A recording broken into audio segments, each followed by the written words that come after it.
Pak David, bagaimana pandangan sains saat ini mengenai time travel atau another dimension? Apakah terbukti? Bagaimana iman Kristen melihat hal ini?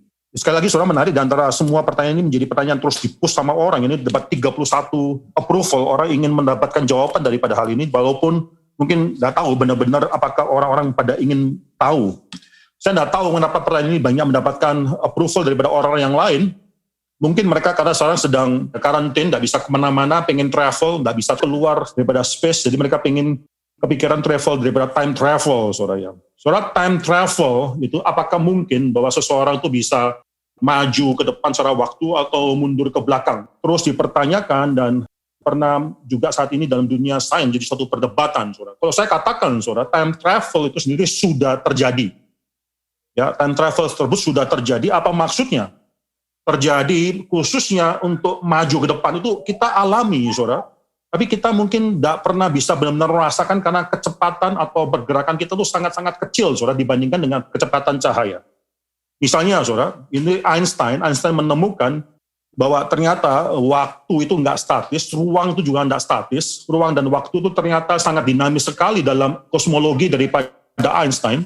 Bahkan waktu itu nanti juga ruang, itu semua tergantung daripada, ini makanya relativisme, saudara, tergantung daripada kecepatan daripada kita bergerak. Misalnya, saudara, semakin kita cepat bergerak, itu maka waktunya kita tuh akan berbeda dengan waktunya orang lain. Waktunya kita tuh akan berbeda ketika kita bergerak mungkin dengan kecepatannya lebih daripada orang lain. Saya kasih contoh yang sederhana. Ketika kita naik pesawat terbang, saudara, itu waktu kita, naik pesawat terbang itu kira-kira 920 km per jam, kita travel dengan waktu yang lebih cepat daripada orang yang tinggal di rumah atau yang di bawah yang nggak sedang travel. Kalau mereka travel pun naik mobil cuma mungkin 60 km per jam, tapi pesawat terbang jauh lebih cepat. Maka waktunya kita itu slow down, saudara.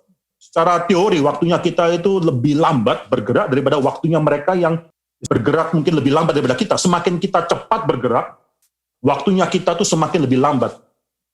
Jadi, saudara, ketika misalnya ada dua orang twins sama-sama pencet stopwatch yang mereka synchronize, satu twins tinggal di rumah, satunya lalu naik pesawat terbang selama berapa jam, lalu kembali lagi, dan waktu diukur itu ada perbedaan waktu, saudara.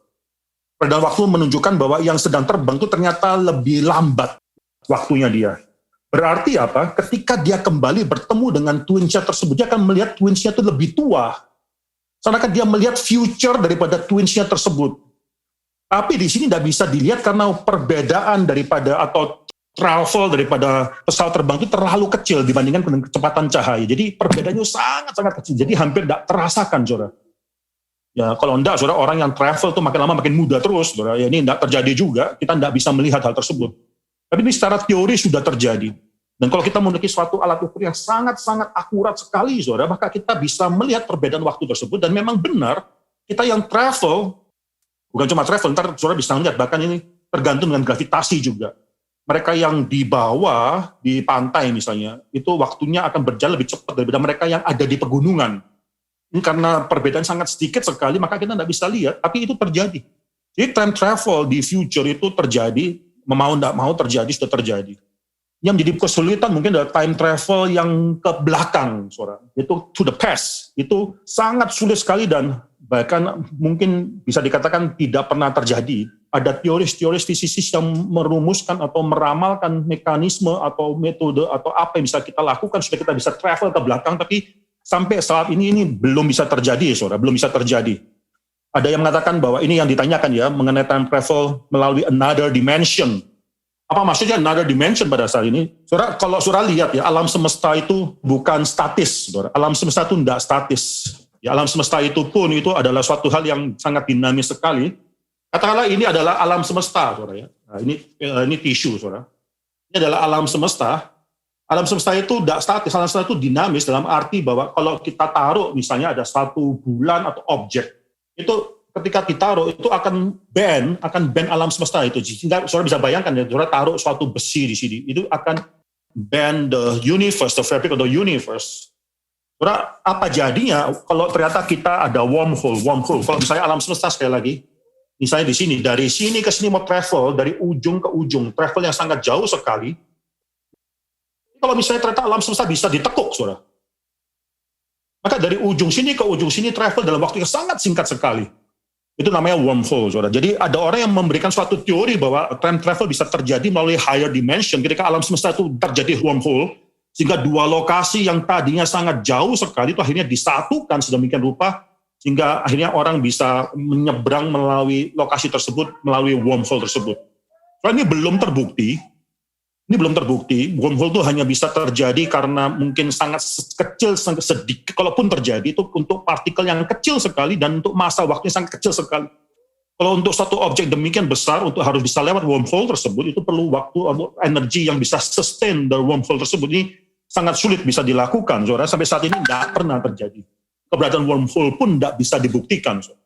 Jadi ini masih suatu teori yang tidak bisa dibuktikan.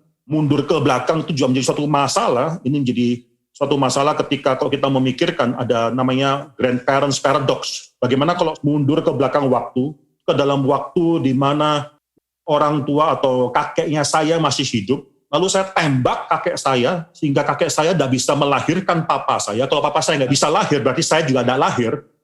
Oh demikian, kalau saya tidak lahir, tidak ada yang namanya time travel. Ini paradoks, saudara. Ya kalau saya mundur ke belakang, time travel sudah terjadi. Lalu tembak kakek saya, maka saya tidak mundur ke belakang. Itu kan suatu paradoks. Jadi ini kesulitan-kesulitan. Cuma saudara, saya lebih tertarik pada orang yang ingin menanyakan hal ini, khususnya berkaitan dengan teologi. Mengapa kita harus memikirkan hal ini? Saudara? Bagi saya, saudara, Alkitab itu sangat jelas sekali bicara mengenai waktu itu linear. Waktu terus bergerak ke depan. Alkitab tidak pernah bicara mengenai waktu itu berulang ke belakang dan sebagainya. Alkitab tidak pernah mengatakan hal ini. Bahkan Alkitab bukan sains, saudara, yang pertama kali mengatakan bahwa waktu itu linear, dari penciptaan sampai pada penghakiman. Itu tidak pernah akhirnya terulang-ulang.